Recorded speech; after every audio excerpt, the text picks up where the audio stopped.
Need to unblock someone on X, formerly Twitter, but not sure where to start? In this video, I will show you the fastest way to unblock any account in just a few steps. Following along and you will be back in control of your X experience without wasting valuable time today.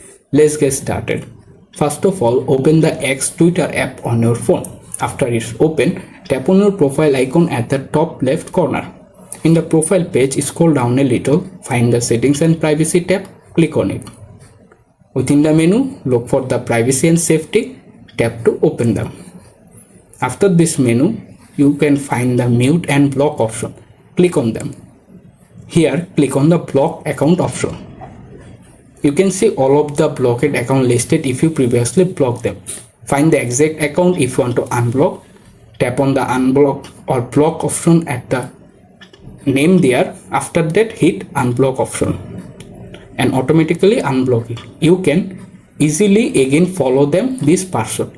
And that's it. If this tutorial helped, like the video, subscribe for more quick tech guides and turn on notifications so you never miss updates.